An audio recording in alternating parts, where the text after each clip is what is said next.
So what else have we got up next? Well, we got some good email questions this week. Let's have a look at those now. Okay. Paul from UK asks, I've just finished lead vocals on a song that I'm doing. I consider myself a good singer, but I think I'm just having an off day. No matter how many times I re-record, I am still hitting a couple of bum notes. I really wish there was a way to fix this. Is there something I can do when this happens? Well, you're in luck, Paul. There's actually a couple of things that you can do without having to worry about going back and making that perfect retake. In fact, it's something that a lot of famous artists and engineers have been using for a lot of years. Isn't that true, Dwight? Yes, that's true. They've been using things like Auto-Tune from a company called Ann Tares and things like that to correct those vocal mistakes. Nowadays, if you have a recent version of Sonar, it comes with vVocal. vVocal is a very powerful plug-in that tunes vocals. Let me show you how that works. I had a gal in the other night and she sang this song by you, Michael. I thought she did pretty good. She sounded like Alison Krauss in places. But there was a problem here where she came in on this verse. For those who've gone, we'll take their courage. We'll see what we can do with that using vVocal. Since vVocal works on a per clip basis, I'll split the clip here to make a smaller one. We'll add vVocal. And I'll maximize that window. You can zoom in and out here, but I learned that you can double click here to make it fill the pane. Let me show you something here to demonstrate the power of vVocal. If I take my pencil and draw it along like this.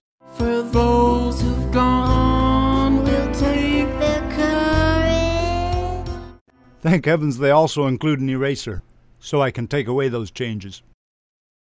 Now let's get serious. For those who've gone.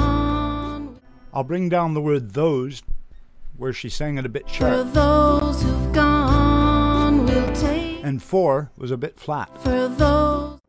So we'll bring that up. For those who've gone. Notice on the word those, her voice has varied up and down as you can see by the yellow and red lines. I'll use the LFO tool to remove some of that. Now listen. For those who've gone. For those who've gone. Without going to extremes, vVocal can be very useful. Now here we're only scratching the surface. vVocal isn't the only game in town. There's also a thing called Auto-Tune and Melodyne, right? Yes, as a matter of fact, Melodyne is coming out with an exciting new version this fall. I can't wait to have a look at that. Maybe we'll have some of that on an upcoming show. Okay, so let's get to another question. Dominic from Seattle asks, I used to be able to post my videos in stereo by uploading them in FLV format, but that trick doesn't seem to work anymore. Do you know what's up with YouTube and how to post my videos in stereo? Well, it seems that YouTube is constantly changing the way they allow you to post your videos. What's true one week isn't necessarily true the next week. It used to be that if you posted your video in stereo in flash video format, FLV, and had a combined rate of, say, 320, 192 for video and 128 for audio, then it would play back in stereo just fine. Now, if you've done it in the past, they still will play back in stereo.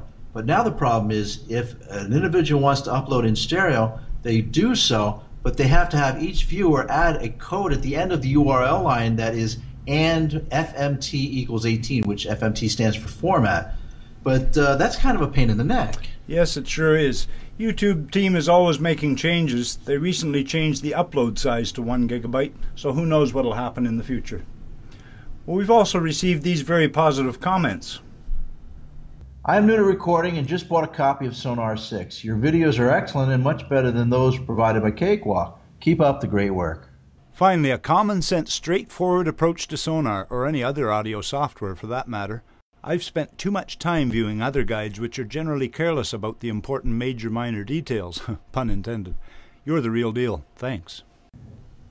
Now, folks, you too can pick our brains. If there's anything that you have questions for as far as home studio recording, let us know, and we'll do our best to answer them. And if we don't know the answer, we'll just make one up. No, it's not like that. We're professionals here, right? Of course, I'm just kidding. Remember, too, if you'd like to get your kisser right here on our show, you can send your question in the form of a video. But if you do that, please keep this in mind. Videotape your question and post it to YouTube. Keep your question short and to the point. Send us your link along with the question in an email. And please, no attachments. Now, folks, we're also interested in your pictures of your home studio setup. If you want to send along a picture with a description of what exactly it is that we're looking at, then we'll do our best to put it right here on the show.